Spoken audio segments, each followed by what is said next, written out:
Thank you all. Gut health is human health. We all know this. We also know that gut health can change. It can change as a function of who we are, what we do, and where we live. But gut health is in fact really hard to evaluate, especially if you want to do it easily, routinely, and quantitatively. That's where we come in. So the EnteroTracker, it's our device, it allows simple, quantitative, direct sampling of the upper GI system. It's a small capsule with a proprietary string wound inside. It allows minimally invasive, location-specific sampling throughout the upper GI system. The samples are protected from contamination.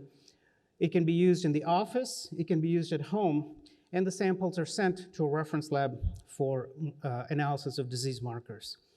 We have a variety of sizes of this device, ranging from that large device that you see, it's about the size of a Mike and Ike's, to a smaller device that's a little bit larger than a Tic Tac. The procedure for administering the sample and collecting it's very simple. You secure the proximal end of the string to your finger, swallow the device, relax for a bit, retrieve it, and send the sample out for collection for reference lab analysis. The device collects protected, localized samples from the esophagus all the way through the small intestine. We have data from human subjects that tracks the location of the string as it moves through the GI system. We show that it collects samples, as I said, from the esophagus, within the stomach, and that sample at the bottom there is actually bile collection from the small intestine.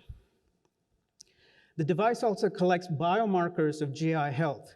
We have data that shows it collects DNA, RNA, proteins, metabolites, and bacteria. In this, the device offers opportunities to comprehensively profile the GI phenotype, the metabolic phenotype. In fact, I've been following my microbiome using this device over the last few months. That's some data from my microbiome. I noticed one day that I had the device in me. I drank a cup of coffee. It wiped out my esophageal microbiome. Fortunately, it came back a couple of days later, and so I still drink coffee. Our company, what we're going to do, we're going to systematically build business opportunities in each relevant GI health area. And this is a pretty large range of areas, ranging from inflammatory conditions such as eosinophilic esophagitis, to cancer, to gastritis, nutrition, food allergy, and so forth. We'll do this by combining the simplicity of the sample collection with lab-developed tests to monitor different diseases. We can do it by collaborating with physicians and clinics. We can send the device there. We can also send the device to the patient's home and have them collect the sample at home and send it for reference lab analysis. Our market entry point is the $1.5 billion eosinophilic esophagitis monitoring market. EOE is an allergy-type disease. It has no cure. It impacts about 500,000 people in the United States. We need frequent monitoring of the esophagus to control the disease. And even though endoscopic biopsy is used to diagnose the disease, because of its complexity, cost, and other issues, it cannot be used for routine monitoring. This is where our string test comes in. Simple procedure, you administer it, you retrieve the sample, you ship it to a reference lab, and a couple of days later, you get a report quantifying disease activity in that particular patient.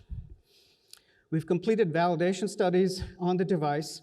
We've validated against biopsy in a multi-center, 5-center phase 2 clinical trial, 344 adults and children, compared to biopsy on every single patient.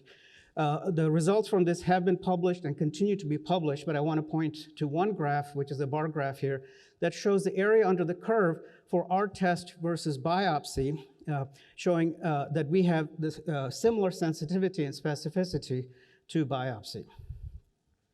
We have excellent reimbursement for the assay. We have a PLA code, and we've generated CMS reimbursement of $772 for the test.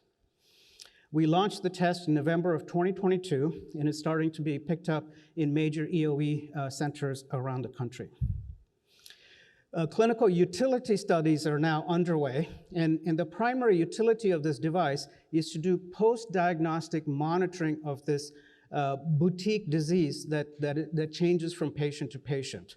So this is data that was presented at the last year's Quad AI meeting that shows that our test monitors and follows inflammation in the esophagus throughout treatment.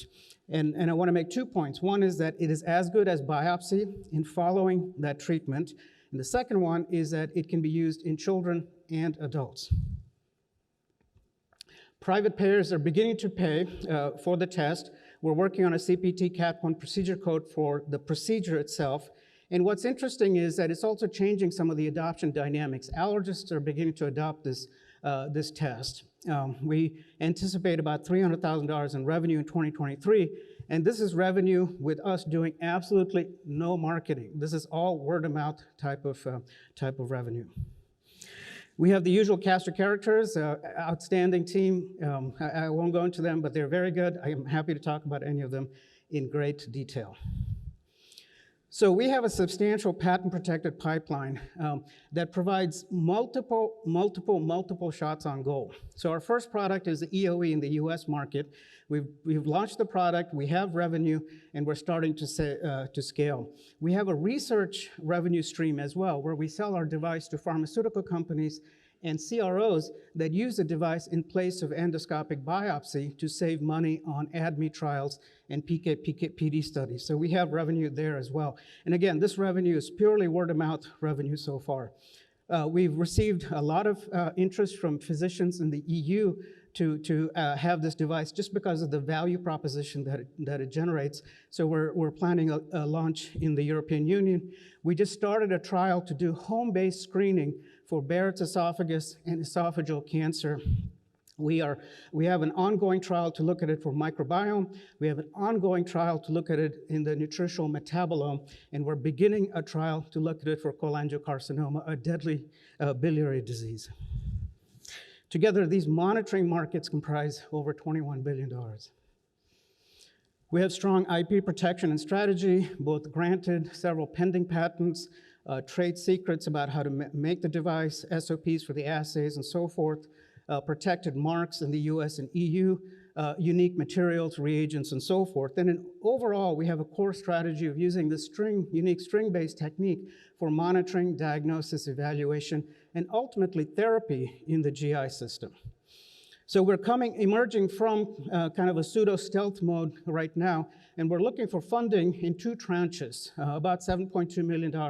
And what we're looking for is a first tranche where, like I said, we've had non-existent marketing. So what I want to do is build the marketing and sales vertical for EOE in the US and the research trials, launch the product in the EU, complete phase 1 trials in Barrett's and esophageal cancer, longitudinal studies for microbiome and nutrition, and begin the pilot for the cholangiocarcinoma.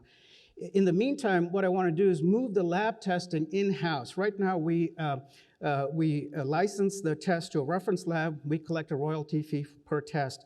But we want to move the lab testing in-house so we can collect the entire reimbursement revenue. And that's what the second tranche will set us up for. Our pro formas are pretty straightforward. The numbers in green are sales we've already done, revenue we've already done. 2027 is when we start making money.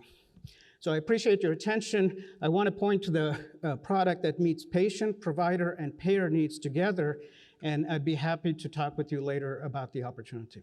Thank you so much.